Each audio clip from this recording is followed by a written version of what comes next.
Naceron do coar dos outonos, das raíces verdecidas do tempo, da doce materia con que o vento acariña os corpos.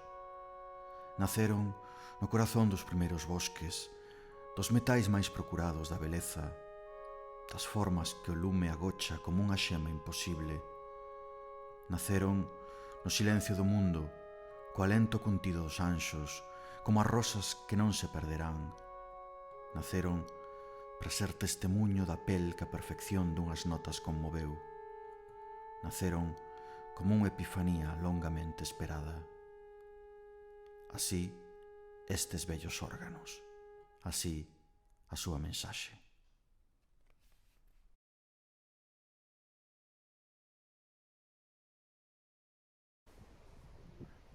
O órgano é un instrumento certamente impoñente e complexo. Case sempre, lonxe de quen o escoita, delvemos só a parte externa do moble, algún dos seus tubos e, con algo de sorte, o intérprete. O órgano é o que poderíamos denominar a paisaxe organística galega, experta en nós moitas preguntas. Que é? Como funciona? Cantos hai en Galicia e que características teñen? En que estado se atopan? Houbo máis no pasado? El órgano es un instrumento musical compuesto de 3 piezas fundamentales que son el viento, los tubos y las teclas. Cuando un instrumento tiene estos 3 elementos podemos hablar de un órgano mecánico de tubos. O órgano é un instrumento de vento. O vento condúcese a través dunhos conductos que se chaman arca de vento e chegan ata os diferentes tubos que conteñen o órgano. Os tubos da fachada coñécense especificamente co nome de batalla. É unha característica típicamente española dos órganos ibéricos, estes tubos que están en horizontal. Como conseguimos que soen unhos tubos ou outros? Mediante os rexistros. En función dos rexistros que nos activemos tanto pola esquerda como pola dereita, obteremos sons máis doces, os sons máis cheos. Aquí podedes ver o fol. En riba ten unhas pedras que serven para regular a presión do aire. En función de isto, o instrumento soará máis ou menos. A través dun ventilador eléctrico chega o aire ao interior do fol, que pasa ao interior, a súa vez, do órgano. Antigamente, en vez de ventiladores eléctricos, que por suposto non había, o que se facía era que cos pés ou ben cas mans, a través dunhas pancas, accionábase o fol para que suministrase ese aire ao interior do órgano. O órgano ibérico, a diferencia dos órganos europeos, carece dun pedalier completo. Entón, o que temos no seu lugar son uns pequenos pedais que se chaman pisas, que o que fan é accionar tubos do interior do órgano que poderíamos accionar tamén ca man. Pero deste xeito permítenos liberar as mans, por exemplo, podería tocar.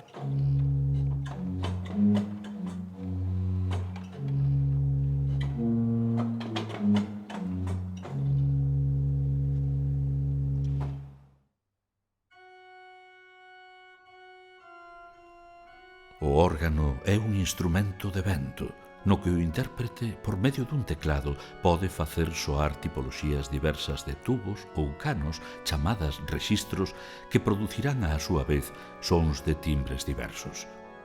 O órgano aparece xa na Grecia antiga, no período helenístico. Daquela, o aire era impulsado por medio dunha bomba hidráulica, mentres que hoxe en día se fai mediante os foles e ou un ventilador eléctrico especial. Así pois, o órgano ten 4 elementos principais: o sistema de produción de aire, os mecanismos do teclado e dos diversos rexistros e todos os canos de diferentes medidas e formas que producen o son. Todos estes elementos están contidos dentro dunha caixa, acorde co estilo e gustos da época en que o instrumento foi construído.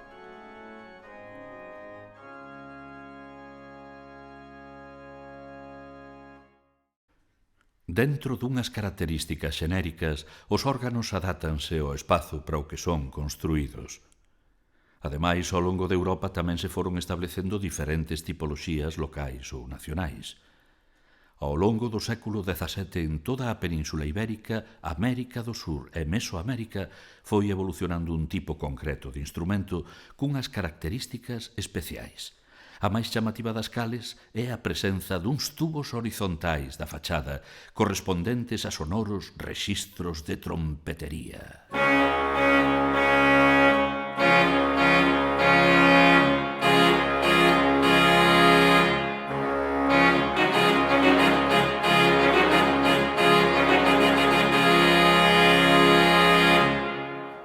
Conservamos en Galicia arredor dun 100 de órganos de diversas épocas. Houbo moitos máis. Algúns, por desgraza, perdéronse e outros foron sustituídos polos actuais. Sabemos que xa na Idade Media catedrais como a de Ourense, Santiago ou Lugo tiñan órgano. O mesmo pasaría nas restantes e tamén nos máis importantes mosteiros e colexiatas. De entre os instrumentos conservados, os máis relevantes son os órganos históricos. Eses poucos exemplares máis antigos que conservamos responden á tipoloxía do órgano ibérico. Construídos entre o século XVIII e as primeiras décadas do XIX por organeiros galegos e outros vidos de fora, teñen, con todo, algunhas características especiais. Do século XVIII, intre en que os organeiros galegos acadaron a súa máxima excelencia, conservamos exemplares de grande interese. Podemos citar, entre outros, os órganos xemelgos de Lourenzá, o da Igrexa da Régua en Monforte, os das antigas colexiatas de Xunqueira da Ambía, de Iria Flavia. Ciertamente los órganos gallegos tienen sus peculiaridades, tanto en la construcción, lógicamente utilizaron los materiales propios de la región. La madera de castaño es predominante en la construcción, y aunque está muy influenciada lógicamente también por otras escuelas, pero sí también tiene sus características tímbricas peculiares y particulares. Nunca faltan las diversas flautas, nunca falta por supuesto una rica lengüetería, unas características bien particulares. Entre las características de los órganos galegos probablemente se puede tener en consideración que las trompetas suelen ser más cortas que en otras regiones, lo que da un sonido mucho más nasal, muchísimo más abierto, si se quiere. Siempre se insiste en que los órganos de cada zona geográfica hablan el idioma de esa zona geográfica y probablemente en Galicia el órgano quizá define también una forma de hablar particular.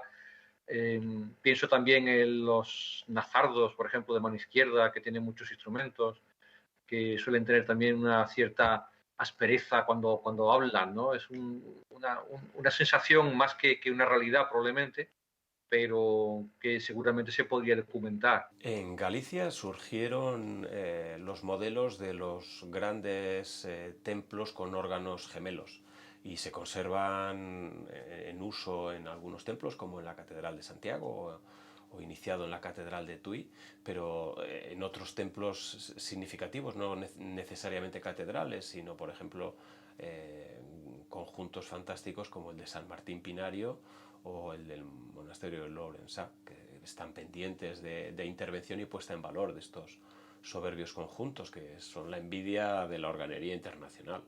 Si se puede hablar de un barroco galego, desde el punto de vista de la arquitectura, de la pintura o de la decoración, que se diferencia a lo mejor del barroco del Levante español o de Andalucía o del centro, probablemente también se podrá hablar de una diferencia en la organería galega. Naturalmente eso se va a ver en el diseño de los muebles, por ejemplo, que usan ese tipo de diseño que yo llamo a veces de trazo grueso, ¿no? Con un carácter, con una consistencia muy especial que vemos en tantos edificios galegos. Y al mismo tiempo probablemente también en el sonido, que quizá tiene también ese sentido de consistencia, un cierto sentido de aspereza, que es difícil de cuantificar, pero que a mí me parece bastante evidente.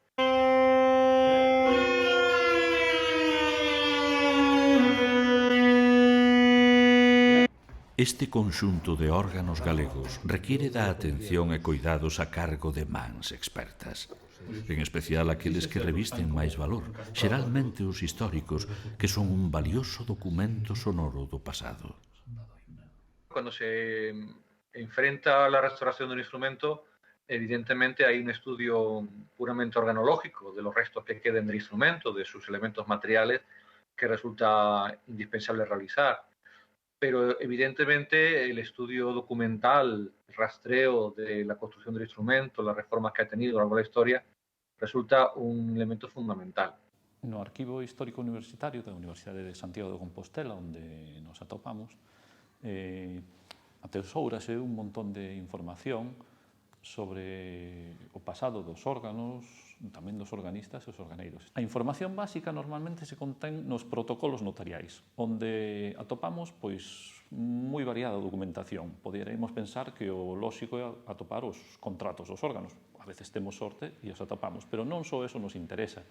Atopamos tamén, por exemplo, contratos para organista. Atopamos, como algo moi raro, pero un dos documentos que temos aquí, concertos de aprendizaxe entre un organeiro e un aprendiz para aprender o oficio de organista. Nos testamentos, a veces, dos organistas ou dos mesmos organeiros, pois podemos extraer información interesante sobre a súa biografía, pero xa non só de tipo biográfico, sino tamén técnico, de si guardaban algún instrumento, como é o caso nun que temos aquí, ou sobre os seus fillos, como é o caso de outro, onde hai unha cesión do material para o organeiro. Sí que hai moita documentación e, además, moitas sorpresas poden darse todavía, porque hai moito sin investigar e de vez en cando pues, aparece un pequeño dato, unha información, e aquí hai cousas que tamén van aparecendo, ¿no? En algún caso, pues, unha nota que hace unha referencia a un organero ou incluso as propias partidas de defunción ou de matrimonio te dan información sobre esos organeiros que vivían aquí en Ourense. Algúns instrumentos xa foron restaurados e recuperados, porén, quedan aínda un conxunto notable deles de gran valor, mesmo con todo o seu material histórico case intacto, que agardan pacientes pola nosa atención e coidado. Este órgano da agora parroquia da Recua, é dicir, do antigo convento dominico de Monforte de Lemos, é un dos órganos máis relevantes de Galicia. Por que? Por varias circunstancias. Un, porque conserva casi todo o seu material original, prácticamente está íntegro, ainda que evidentemente falto dunha restauración. E por outra banda, porque é obra dun organeiro galego, que tamén lle dá valor. Ademais, un organeiro galego moi respetado, Pedro Méndez, que era de Lugo. Estos instrumentos complexos, ricos, costosos, que nun outro tempo eran moito máis abundantes do que agora son, sufriron, sobre todo a partir da desamortización, prácticamente desapareceu a gran maioría. Con todo, quedan importantes órganos na nosa comunidade autónoma e na nosa diócesis de Lugo. Eu, ao mellor, así por citar dous da diócesis ou tres, o da Abades, o da Roga de Monforte, o das Agustinas Recoletas de Lugo.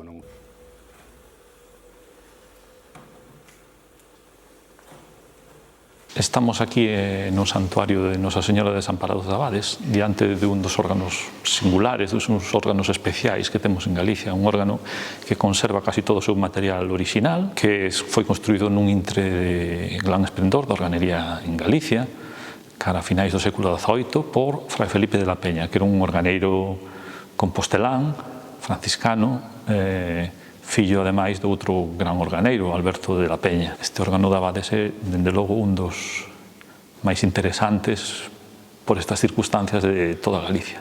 Pequenos instrumentos como este, pois, teñen gran valor polas circunstancias de conservar todo o seu material, é dicir, nos órganos non se mira só que sexan moi espectaculares, máis grandes ou máis cativos, desde o punto de vista histórico, desde o punto de vista da súa conservación, como pasa, por outra banda, con casi todo o patrimonio. Como vimos, un órgano é un instrumento musical moi complexo. Aqueles construídos no pasado, con técnicas específicas, requiren que os restauren artesáns que se aplicasen no estudo destas técnicas.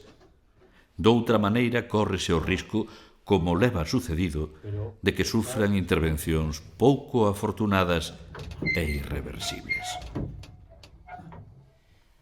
A restauración dun órgano é un traballo que require dun elevadísimo grado de especialización. En Galicia non dispoñemos de persoal con esa cualificación. polo tanto é necesario sempre chamar a xente de fora. Ao non haber persoal cualificado, pois hai xente que, aínda sendo moi habilidosa, non ten os coñecementos necesarios para poder enfrontarse a intervencións en bens desta envergadura. E isto é un perigo, porque está a produciu, probablemente se non se para, seguirá producindo danos irreparables neste patrimonio. Desde luego, un órgano restaurado y en uso es un atractivo de enorme importancia, no únicamente para su función primigenia en la liturgia, sino también como dinamizador cultural, actividades didácticas con escuelas, por supuesto conciertos, cursos, que seguro que hay gente interesada en otros ámbitos, en otros países, en conocer estos instrumentos, en estudiar su música, de manera que son atractivos que por las experiencias que conozco en otros lugares tienen un rendimiento social y económico también para el ámbito local. As restauracións son intervencións laboriosas, moi custosas, e, polo tanto, unha restauración debe ir acompañada tamén dun plan de usos, de maneira que se defina que se vai facer posteriormente con ese instrumento, cun órgano, un instrumento musical que, polo tanto, ten que seguir soando para perpetuarse na súa función e, polo tanto, para a súa propia conservación. Eu creo que a nivel do panorama organístico de uso e conservación dos órganos que temos en Galicia, que temos moitos, moi bons, eu creo que queda moito por facer. Xa non só por parte da administración, sino tamén pola conciencia popular colectiva, desto de que vas a un pueblo, hai un órgano estupendo, un órgano ibérico coa súa trompetería, con todo, que claro, que hai que arreglalo, necesita unha restauración e a xente como que non lle dá importancia, nin a xente, nin a administración. Entón, se non fora por certas asociacións que tiran do carro, eu creo que estaría peor incluso do que está. Pero eu creo que é importante concienciar tanto a poboación como as administracións da importancia de restaurar, de reutilizar e de usar, de darlle uso a ese patrimonio organístico que temos en Galicia. Penso que na última década, por así decilo, sí que se tomou conciencia, sobre todo por parte do público xeral, da importancia dos instrumentos, cada vez máis, grazas a ciclos de concertos, de diferentes iniciativas. As institucións non tomaron conciencia aínda por un lado, do valor destes bens, da importancia que tería a súa conservación e tampouco das graves ameazas e dos graves perigos que se cernen sobre estes bens. En Galicia debería existir un plan reitor dos órganos históricos. É dicir, se debería establecer unha priorización das restauracións, un plan onde se defina que criterios se deben seguir nas restauracións, evitando que cada restauración se faga con criterios absolutamente dispares e, sobre todo, sen control. Eu diría que hai que priorizar aqueles instrumentos que son máis valiosos, que os técnicos digan este é un instrumento que conserva aínda gran parte da súa maquinaria orixinal, que merece a pena intervilo e, sobre todo, que teñan futuro, é dicir, que se podan tocar e que se podan conservar, porque tampouco ten moito sentido restaurar un gran órgano para despois deixalo outra vez morrer, non? É importante insistir nesa converxencia das institucións académicas, públicas, privadas e, sobre todo, da Igrexa para camiñar xuntos cara a unha restauración do patrimonio e, sobre todo, unha posta en valor tanto dos instrumentos como dos profesionais do mundo do órgano. Un instrumento correctamente restaurado é un ben inestimable que, ben xestionado, pode achegar diversos valores ao lugar e á contorna. E non só, como é evidente, pola programación de concertos, senón tamén pola realización de actividades que noutrora non tiñan cabida, pero que hoxe en día contribúen a achegar novos públicos a eles.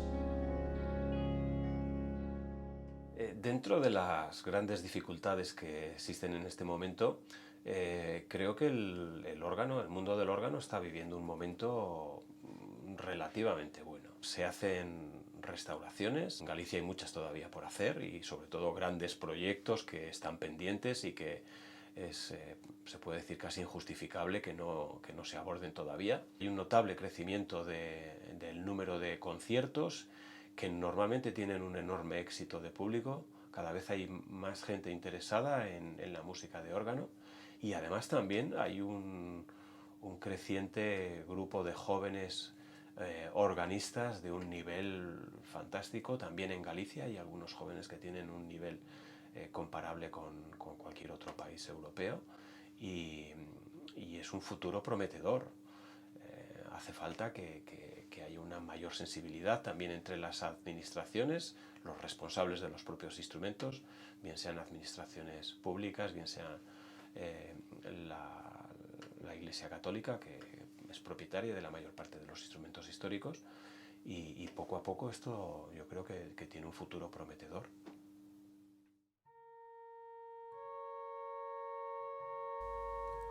Como non escoitar a música dos séculos dos órganos galegos, como non sentir as súas feridas como as nosas, como non dar a batalla contra o esquezo e o desleixo para que la soe.